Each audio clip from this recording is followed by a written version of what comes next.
আসসালামু আলাইকুম রহমাতুল্লাহি অবারকাত।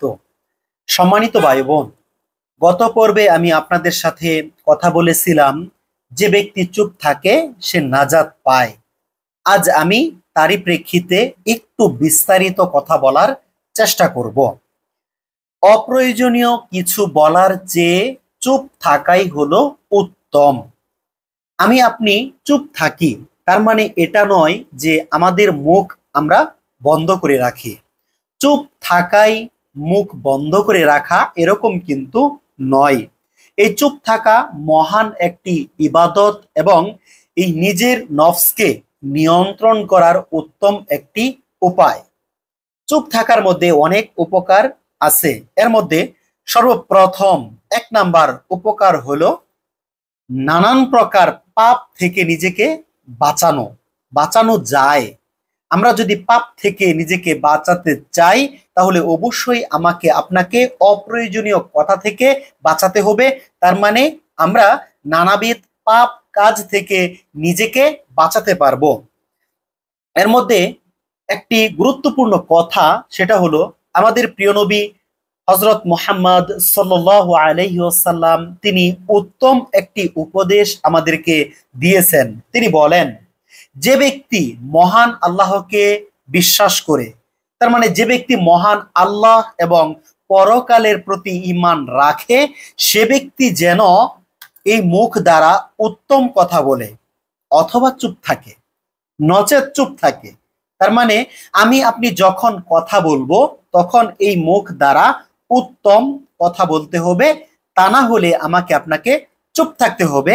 এই উপদেশ হলো আমাদের প্রিয় নবী মুহাম্মদ সাল্লাল্লাহু আলাইহি ওয়াসাল্লামের। তাই গুরুত্বপূর্ণ এই হাদিসটি আমরা অবশ্যই মনে রাখব। যখনই কথা বলবো তখন উত্তম কথা বলবো, আর উত্তম কথা আমি যদি বলতে না পারি তাহলে আমি আপনি যেন চুপ থাকি। তারপর 2 নাম্বার পয়েন্ট হলো চুপ থাকা জ্ঞানীর পরিচয়। আমরা মনে করি যে ব্যক্তি বেশি কথা বলে সে ব্যক্তি মনে হয় জ্ঞানী ব্যক্তি। আসলে না, আসলে যে ব্যক্তি চুপ থাকতে পারে সেই ব্যক্তি হলো জ্ঞানী ব্যক্তি। তাই জ্ঞানী ব্যক্তি সবসময় অহেতুকভাবে সময় নষ্ট করে না, অযথা অপ্রয়োজনীয় কথা বলে না। সে ব্যক্তি উত্তম কথা বলে, নচেত সে ব্যক্তি চুপ থাকে। আর চুপ থাকাই হলো জ্ঞানীর পরিচয়। তারপর নানাবিধ বিবাদ এবং ঝগড়া থেকে বাঁচা যায় চুপ থাকার মাধ্যমে। নিজেকে আত্মনিয়ন্ত্রণ করা যায় এবং ধৈর্যশীল করা যায়। আমি আপনি যদি নিজের নফসকে নিয়ন্ত্রণ করতে চাই, ধৈর্যশীল ব্যক্তি হতে চাই, তাহলে অবশ্যই আমাকে আপনাকে অপ্রয়োজনীয় কথা, গীবত, পরনিন্দা, সমালোচনা করা থেকে বেঁচে থাকতে হবে এবং ধৈর্য ধারণ করতে হবে।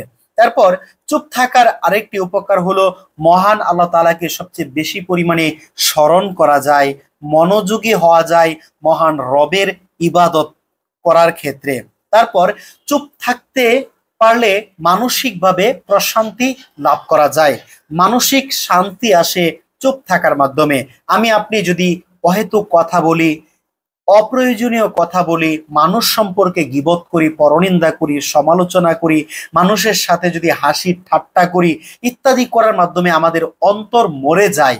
তাই অন্তরকে জীবিত রাখতে হলে, অন্তরকে সুন্দর সতেজ রাখতে হলে, প্রাণ বন্ধ রাখতে হলে, প্রশান্তিময় রাখতে হলে অবশ্যই আমাকে আপনাকে চুপ থাকতে হবে।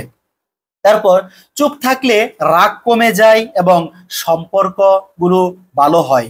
আমি আপনি যত বেশি কথা বলবো তত সেখানে শয়তানে ওয়াসওয়াসা দিবে, নফসের ওয়াসওয়াসা আসবে, তখন রাগ হবে।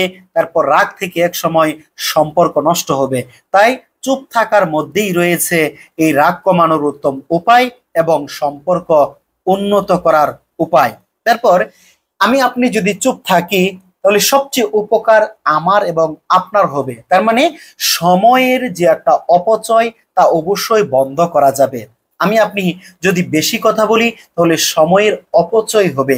তাই সময়কে আমরা যদি সুন্দরভাবে মেনটেন করতে চাই, সময়কে যদি উত্তমভাবে আমরা ব্যবহার করতে চাই, কাজে লাগাতে চাই, তাহলে অবশ্যই আমাকে আপনাকে চুপ থাকতে হবে। আর ইবনু আবি শাইবাতে একটি কথা আছে যে চুপ থাকাই হলো জ্ঞান। তার মানে আমরা কথা বলতে পারলেই নিজেকে জ্ঞানী মনে করি, এটা কিন্তু ঠিক নয়। আসল জ্ঞান সেটা হলো যে চুপ থাকার মধ্যেই জ্ঞান নিহিত আছে। তাই যখন আমরা এই মুখ দিয়ে কথা বলবো তখন যেন আমরা উত্তম কথা বলি, এবং আমরা যেন সবসময় ভালোর দিকে মানুষকে ডাকি। এই মুখ যেন আমরা উত্তম কাজে ব্যবহার করি। আমার কথার দ্বারা কোনো মানুষ যেন কষ্ট না পায়, আমার এই মুখ দ্বারা যেন কোনো মিথ্যা কথা বের না হয়, এবং আমার এই মুখ দ্বারা পরনিন্দা, চুগলখড়ি, মানুষের সমালোচনা ইত্যাদি যেন বের না হয়। এগুলোর প্রতি খুব সাবধান হতে হবে, সতর্ক হতে হবে।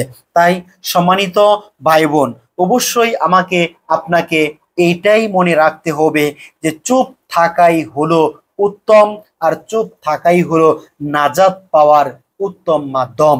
আল্লাহ তাআলা আমাদেরকে উত্তম মানুষ হওয়ার তৌফিক দান করুন এবং চুপ থাকার তৌফিক দান করুন। আমিন ইয়া রব্বাল আলামিন।